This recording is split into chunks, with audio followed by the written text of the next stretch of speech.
ఈనాటి వ్యూహాత్మక విశ్లేషణకు స్వాగతం. బిజీగా ఉండే మనలాంటి ప్రొఫెషనల్స్ కోసం సంపద సృష్టి అనేది కేవలం అదృష్టం మీద ఆధారపడి ఉందనే భ్రమను పక్కనపెట్టి అసలు సైన్స్లోకి వెళ్దాం. ఈరోజు మనం ఫైనాన్షియల్ న్యూరోప్లాస్టిసిటీ అనే ఒక పవర్ఫుల్ బ్లూప్రింట్ను అర్థం చేసుకోబోతున్నాం. సింపుల్గా చెప్పాలంటే ఆర్థిక విజయం అనేది బయటి ప్రపంచం ఇచ్చే గిఫ్ట్ కాదు, అది పూర్తిగా మన మెదడుకు సంబంధించిన న్యూరోసైన్స్. దీన్నే ఒక ఎగ్జిక్యూటివ్ బ్రీఫ్గా ఇప్పుడు చూద్దాం. ఈ బ్రీఫింగ్లో మనం ప్రధానంగా 4 విషయాలను కవర్ చేయబోతున్నాం. ముందుగా సంపద వెనుక ఉన్న న్యూరోసైన్స్ ఏంటి, ఆ తర్వాత మైండ్ సెట్ పారాడైమ్స్, మూడవది 6 వ్యూహాత్మక ఆర్థిక మార్పులు, అండ్ ఫైనలీ పకడ్బందీగా అమలు చేసే ఒక ఎగ్జిక్యూషన్ ప్రోటోకాల్.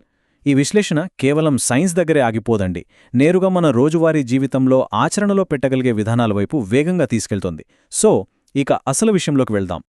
మొదటి టాపిక్, సంపద వెనుక ఉన్న న్యూరోసైన్స్. మన ఆర్థిక అలవాట్లకు ఒక బేసిక్ బయాలజికల్ పునాది ఉంటుందన్న విషయం అర్థం చేసుకోవడంతో ఈ విభాగాన్ని స్టార్ట్ చేద్దాం. ఇక్కడ మనం అడగాల్సిన ఫస్ట్ క్వశ్చన్ ఒకటుంది. అసలు ఆర్థిక విజయాన్ని నిజంగా నిర్దేశించేది ఏమిటి? సంపద అనేది బయట ఉన్న ఎకనామిక్ కండిషన్స్ వల్ల వస్తుందా, లేక మన లోపల ఉన్న కాగ్నిటివ్ సాఫ్ట్వేర్ అంటే మన ఆలోచన విధానం వల్ల వస్తుందా? మనం ఎప్పుడూ బయటి పరిస్థితులనే చూస్తాం, కానీ అసలు సీక్రెట్ అంతా మన లోపలే దాగి ఉందన్నది వాస్తవం. నిజంగా ఆశ్చర్యపరిచే విషయమేంటంటే, మనీ బిలీఫ్ సిస్టమ్ అనేది గాలిలో ఉండే ఒక సైకలాజికల్ కాన్సెప్ట్ మాత్రమే కాదు. ఈ ఆర్థిక విధానాలు మన మెదడులో, ముఖ్యంగా ఎమోషన్స్ని కంట్రోల్ చేసే అమిగ్డలా, ఇంకా మెమోరీస్ని స్టోర్ చేసే హిప్పోక్యాంపస్ అనే భాగాలలో చాలా డీప్గా స్టోర్ అయి ఉంటాయి. అంటే మనం తీసుకునే ఫైనాన్షియల్ డెసిషన్స్ అన్నీ భౌతికంగా మన మెదడులో హార్డ్వేర్ చేయబడి ఉంటాయన్నమాట. మన పాత ల్యాప్టాప్కి సాఫ్ట్వేర్ అప్డేట్ ఎలా అవసరమో మన కాగ్నిటివ్ సాఫ్ట్వేర్కి కూడా అలాంటి అప్డేట్ ఖచ్చితంగా కావాలి. ఇక్కడే మనం న్యూరోప్లాస్టిసిటీ అనే పవర్ఫుల్ టర్మ్ గురించి తెలుసుకోవాలి. మన పాత నమ్మకాలను ఎప్పటికీ మార్చుకోలేమనుకోవడం పెద్ద పొరపాటు.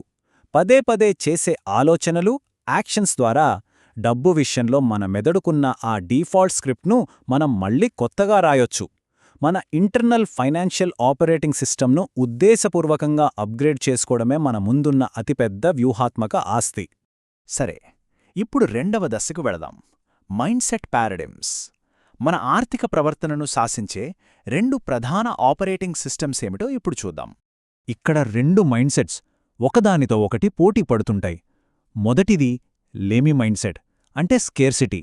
ఇది ఎప్పుడూ డబ్బు ఎక్కడ కోల్పోతామో అన్న భయం మీద, సంపాదించడం ఎంత కష్టం అన్నదానిమీద మాత్రమే ఫోకస్ చేస్తోంది. దీనికి ఆపోజిట్ సంపద మైండ్ సెట్. దీంట్లో డబ్బును కేవలం ఒక ఫంక్షనల్ టూల్లాగా మాత్రమే చూస్తారు. ఎక్కడ ఆపర్చునిటీస్ ఉన్నాయన్నదానిమీదే వాళ్ల పూర్తి ఫోకస్ ఉంటుంది. ఈ 2 డిఫరెంట్ ఫ్రేమ్వర్క్స్ మన రియాలిటీని ఎలా ఫిల్టర్ చేస్తాయి అండ్ ఫ్యూచర్లో మనకొచ్చే రిటర్న్ ఆన్ ఇన్వెస్ట్మెంట్ని ఎలా డిసైడ్ చేస్తాయో గమనించడం చాలా ముఖ్యం. మరి ఆ స్కేర్సిటీ మైండ్ సెట్ నుండి వెల్త్ మైండ్ సెట్ వైపు మారాలంటే మనం ఏం చేయాలి? దానికి కాగ్నిటివ్ సాఫ్ట్వేర్ను రీప్రోగ్రామ్ చేసే 6 వ్యూహాత్మక ఆర్థిక మార్పులు అవసరం. అవేంటో చూద్దాం. ఆ 6 కోర్ పిల్లర్స్ ఏంటంటే: 1. డబ్బుతో మనకున్న రిలేషన్షిప్ని మార్చుకోవడం. 2. యాక్షనబుల్ క్లారిటీ, అంటే స్పష్టమైన లక్ష్యాలు. 3. Financial education. 4. మన ఎక్స్పోజర్ని పెంచుకోవడం. 5. ప్రాబ్లమ్ సాల్వింగ్ ఆలోచనా విధానం. అండ్ 6. కన్సిస్టెన్సీ, అంటే స్థిరత్వం. దీర్ఘకాలిక ఫైనాన్షియల్ ప్యాటర్న్స్ బిల్డ్ చేయాలంటే ఈ 6 పిల్లర్స్ చాలా క్రూషియల్. ఇది కేవలం మోటివేషన్ కాదు సుమా, మెదడుకు మనమిచ్చే ఖచ్చితమైన శిక్షణ. మొదటి 2 మార్పుల గురించి కాస్త డీటెయిల్డ్గా మాట్లాడుకుందాం. ఫస్ట్ ఆఫ్ ఆల్, డబ్బును ఒక ప్రెషర్ కుక్కర్లాగా కాకుండా ఫ్రీడమ్ ఇచ్చే ఒక టూల్గా చూడటం మొదలుపెట్టాలి. ఇక రెండోది, ఎలాగైనా సంపన్నులవ్వాలి లాంటి అస్పష్టమైన కోరిక కాకుండా నెలవారీ $10,000 సేవ్ చేయాలి లాంటి ఒక స్పెసిఫిక్ టార్గెట్ పెట్టుకోవాలి. ఇలాంటి పక్కా లక్ష్యాలు పెట్టుకున్నప్పుడు మన బ్రెయిన్లో డోపమైన్ రిలీజ్ అవుతుంది. ఆ డోపమైన్ మన కాన్ఫిడెన్స్ని పెంచి నెక్స్ట్ స్టెప్ తీసుకునేలా బయాలజికల్గా మనల్ని పుష్ చేస్తుంది. ఇది ఒక బిజినెస్ KPIని సెట్ చేసుకోవడం లాంటిదన్నమాట. నెక్స్ట్, 3వ మరియు 5వ మార్పులు. ప్రాక్టికల్గా ఇవి చాలా హెల్ప్ అవుతాయి. ప్రతిరోజు కేవలం ఒక 5 నుండి 15 నిమిషాలు ఫైనాన్షియల్ ఎడ్యుకేషన్ కోసం డెడికేట్ చేయాలి.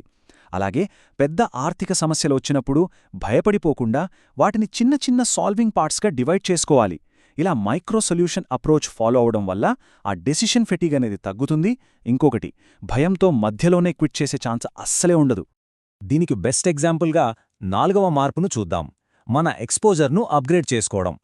ఇక్కడ మనం ధీరూభాయ్ అంబానీ గారి స్టోరీ గుర్తు చేసుకోవాలి. ఆయనొకప్పుడు కేవలం ధనవంతుల ఆలోచన విధానాన్ని గమనించడం కోసమే ఖరీదైన హోటళ్లకు వెళ్లేవారట. సక్సెస్కి భౌతికంగా దగ్గరగా ఉంటే మన కాగ్నిటివ్ రీప్రోగ్రామింగ్ ఎంత స్పీడ్గా జరుగుతుంది అనడానికి ఇంతకంటే మంచి ఉదాహరణ ఏముంటుంది. ఇక 6వ మార్పు కన్సిస్టెన్సీ. న్యూరోప్లాస్టిసిటీ అనేది మన మోటివేషన్ మీద కాదు, పూర్తిగా స్థిరత్వం మీదే ఆధారపడి వర్కవుతుంది. ఎప్పుడో ఒకసారి వచ్చే ఆవేశం కన్నా రోజూ క్రమం తప్పకుండా చేసే చిన్న చిన్న పనులే మన బ్రెయిన్లో పర్మనెంట్ నెట్వర్క్లను క్రియేట్ చేస్తాయి. కాంపౌండ్ ఇంట్రెస్ట్ ఎలాగో ఇది అంతే. ఫైనల్ సెక్షన్కి వచ్చేశాం, ఎగ్జిక్యూషన్ ప్రోటోకాల్. ఇప్పటివరకు మనం మాట్లాడుకున్న ఈ కొత్త కాగ్నిటివ్ హ్యాబిట్స్ని ఒక సిస్టమాటిక్ 21 రోజుల రొటీన్తో ఎలా ఇన్స్టాల్ చేసుకోవాలో ఇప్పుడు చూద్దాం. మనలాంటి బిజీ ప్రొఫెషనల్స్ కోసం డిజైన్ చేసిన పర్ఫెక్ట్ టైం బ్లాక్ షెడ్యూల్ అది. దీనికోసం గంటలక్కర్లేదు. ఉదయం ఒక 20 నిమిషాలు, సాయంత్రం ఒక 20 నిమిషాలు ఇన్వెస్ట్ చేస్తే చాలు. ఉదయం పూట మైండ్ సెట్ చేసుకుంటే సాయంత్రం ఆ రోజంతా ఏం చేశామనేది రివ్యూ చేసుకోవాలి. ఇదొక హైలీ ఎఫిషియెంట్ సిస్టమ్. ఈ మార్నింగ్ రొటీన్ అనేది టెన్షన్తో వర్క్ డే స్టార్ట్ చేసే ముందు ఒక బ్యూటిఫుల్ ప్రిపరేషన్ ఫేజ్ లాంటిది. ఫస్ట్, డబ్బు గురించొస్తున్న ఆలోచనలను కామ్గా అబ్జర్వ్ చేయాలి, అంటే మెడిటేషన్ లాగా. ఆ తర్వాత ఫ్యూచర్ ఫైనాన్షియల్ గ్రోత్ను బలంగా ఊహించుకోవాలి. అండ్ ఫైనల్లీ, మన దగ్గర ప్రస్తుతమున్న రిసోర్సెస్ పట్ల థ్యాంక్ఫుల్గా ఉండాలి. ఇది రోజంతా మనం పాజిటివ్గా, గోల్ ఓరియంటెడ్గా ఉండేలా ఒక సాలిడ్ బేస్ లైన్ క్రియేట్ చేస్తుంది.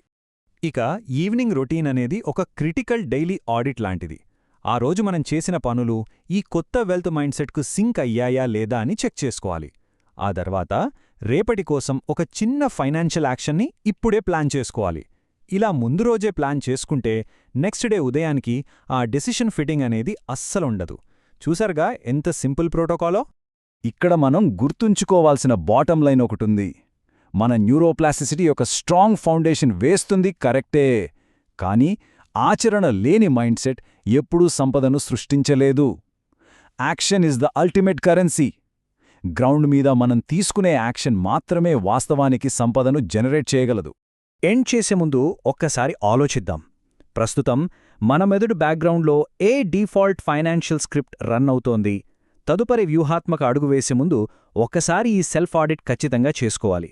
ఆ పాత స్క్రిప్ట్ని గమనించి అవసరమైతే రీప్రోగ్రామ్ చేసి కొత్త యాక్షన్ ప్లాన్తో ముందుకు వెళ్దాం. ఈనాటి విశ్లేషణలో మాతో జాయిన్ అయినందుకు థ్యాంక్ యూ.